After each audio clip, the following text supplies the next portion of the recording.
Okay, so I listened back to this, and am I talking with a Southern accent? I feel like I'm talking with a Southern accent. I was in Dallas for 3 days, and now all of a sudden I sound like I'm from Texas.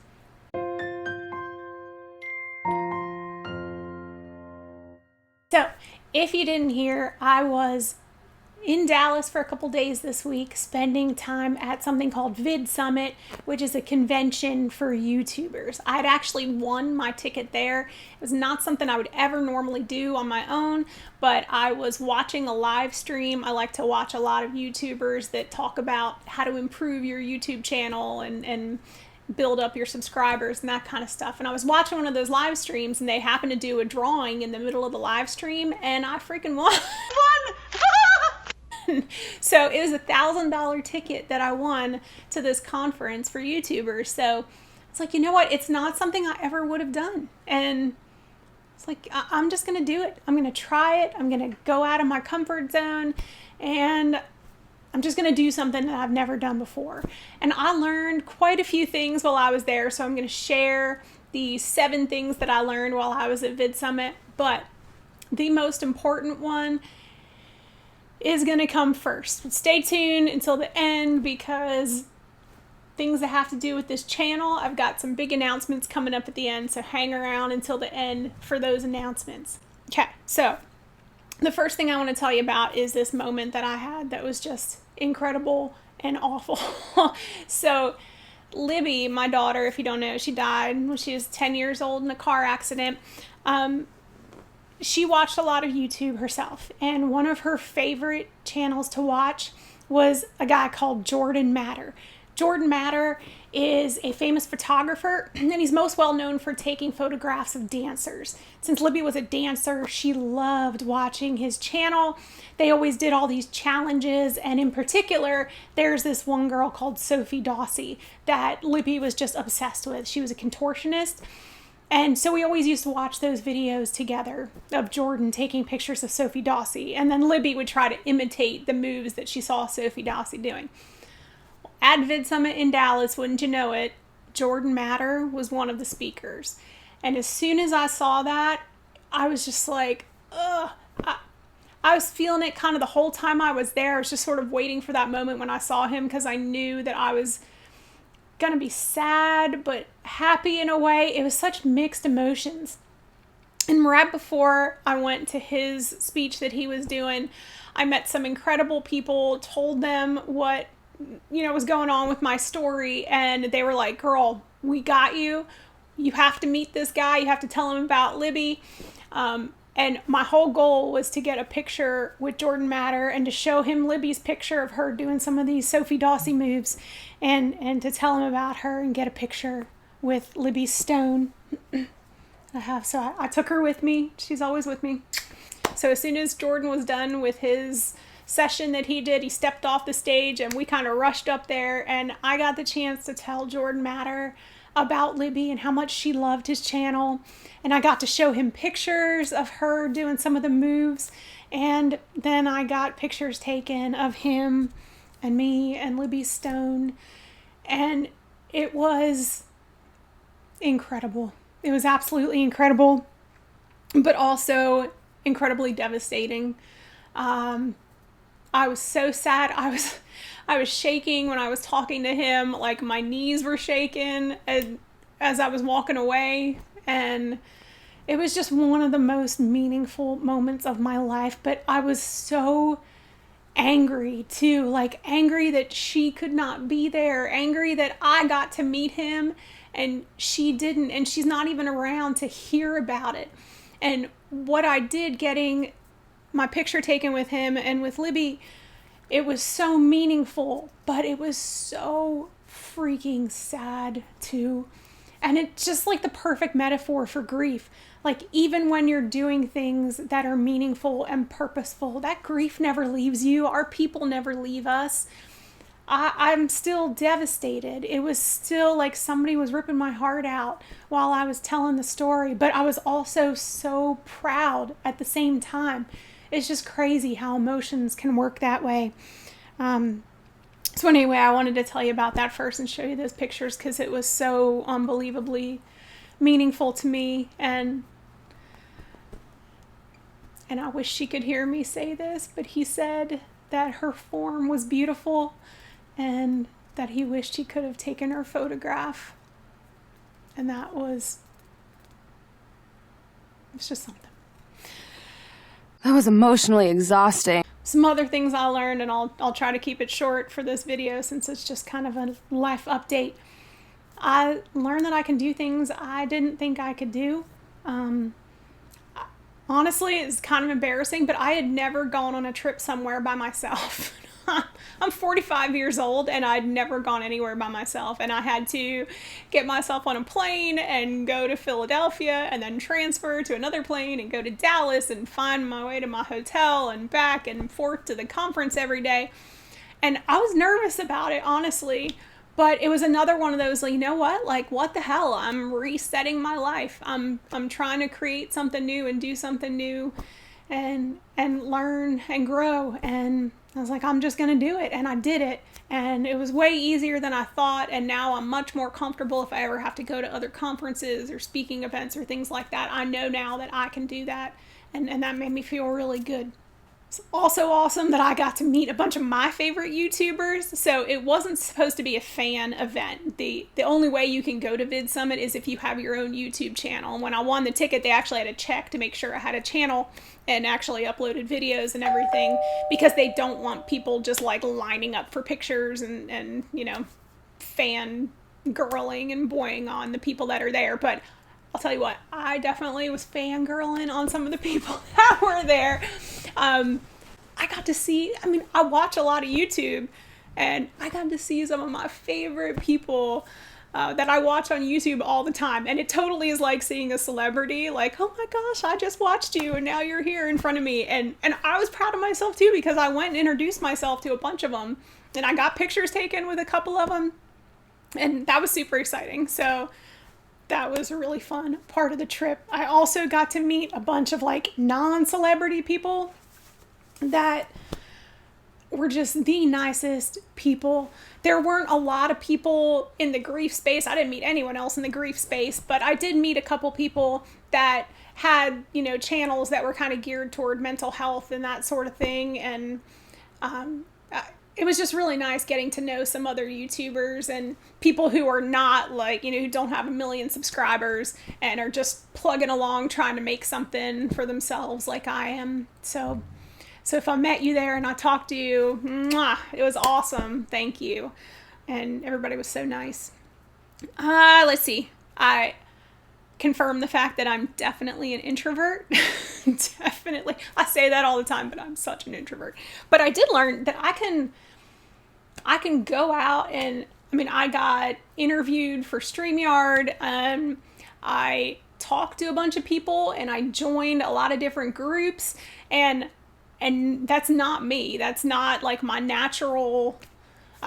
Naturally, I'd be going and hiding in a corner and not talking to anyone. Like, that's what I want to do. But I kind of pushed myself out of my comfort zone to do those things. And it really went well. Like, I think I made some good connections and people that I'm actually going to be having on my YouTube channel, and some people that invited me on their YouTube channel. So that was good. It's good to get out of your comfort zone and kind of push yourself a little bit more than you think you can. I'll tell you what, after talking to people for like hours every day, I hit a point every day where the conference was usually over around 6 o'clock every day. And by like 4 o'clock, I was tapped out. It was like, if I have to talk to one more person, like, I was so tired. And then other people were like going out for dinner and drinks and stuff afterwards. And I'm like, nope. I just went back to my hotel and zonked out the rest of the night. It was just like on my phone or my laptop or watching TV. It was like I cannot people anymore. And my battery was drained and I needed to recharge. But I'm done. Put a fork in me. Kind of not along those lines, totally different than those lines, but kind of along the Libby storylines. Your grief is always with you. It is always with you, and especially when you're doing something like I am now, I definitely learned that. Like, it was one of those things where every single person that you met, because everybody's on YouTube, they're all like, oh, what's your channel? And I learned that the rest of the world, I already knew this, but the rest of the world is freaking uncomfortable with grief. So people would be having conversations and they'd look at me and be like, oh, what's your channel? And it was like,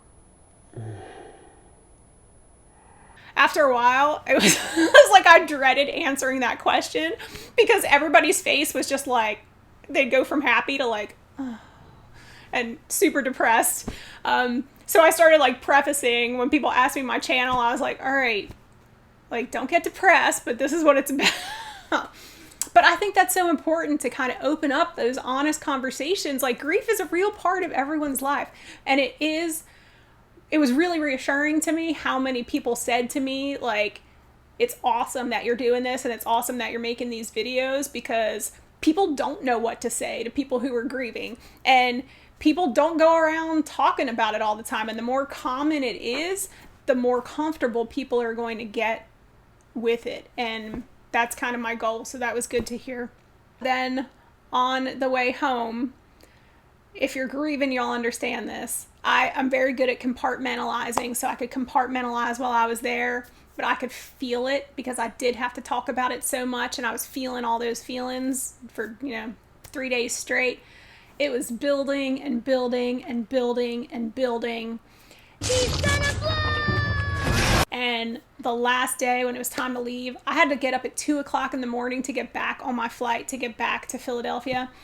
And I was on the plane and I was already kind of like, I just was feeling like I needed to have a breakdown.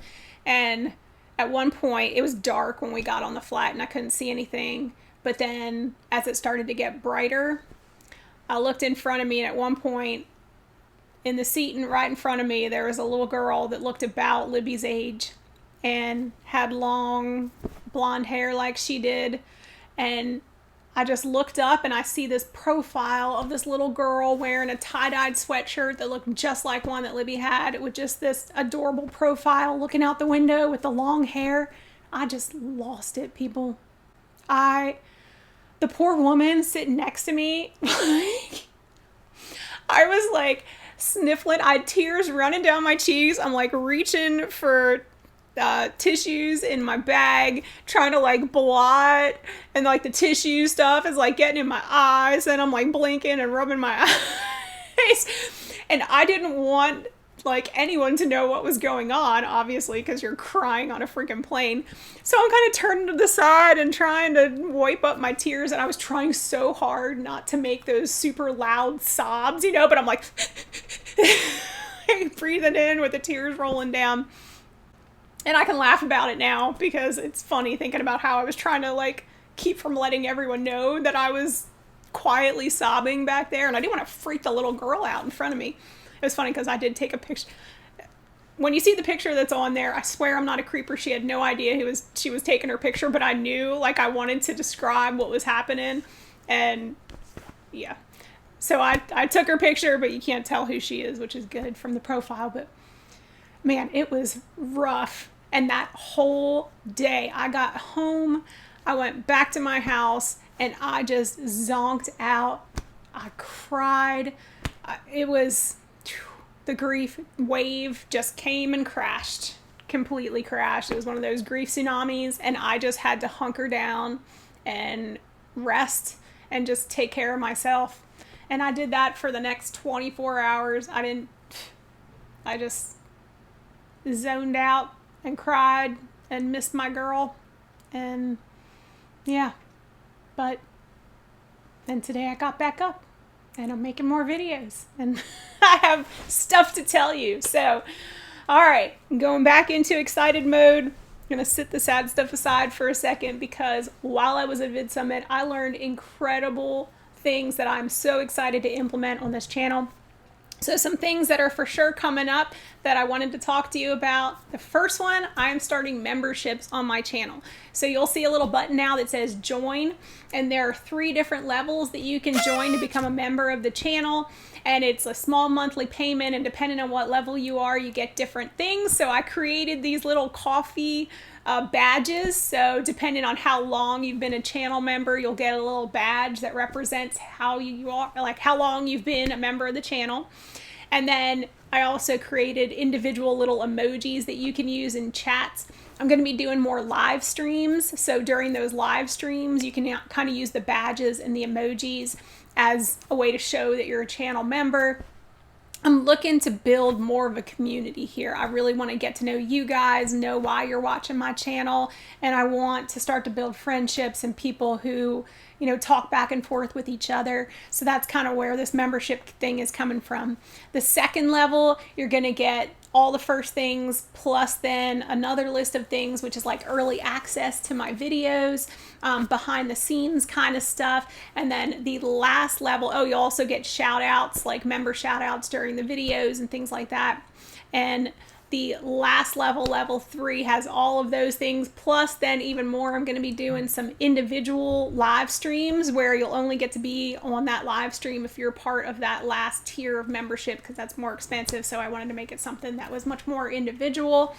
So yeah, I'm looking forward to seeing how that goes, and starting the live streams and kind of getting to chat back and forth with you guys and get to know you a little better. Let's see, something else that I'm doing. I am going to be opening up one-to-one sessions finally. I've been waiting to do this. I got my certification and I am finally to the point where I am ready. And I talked to one of my favorite YouTube advice people while I was there, and he was like, what are you waiting for? Just go back from this conference and put a calendar on your site and just start talking to people, because that's what you want to do, start helping people. So yeah, I'm going to be opening up my calendar for one-to-one coaching sessions with me. Yeah, so I'll be telling, that's coming. It's not quite out yet, but it'll be out soon. So I'll tell you more about that when it's available. So I'm excited about where the channel's going to go. Like I said, we also are going to have more guests coming to talk, and I'm going to be on some more websites and things like that. And my book is finished. I finished my book, guys, finally.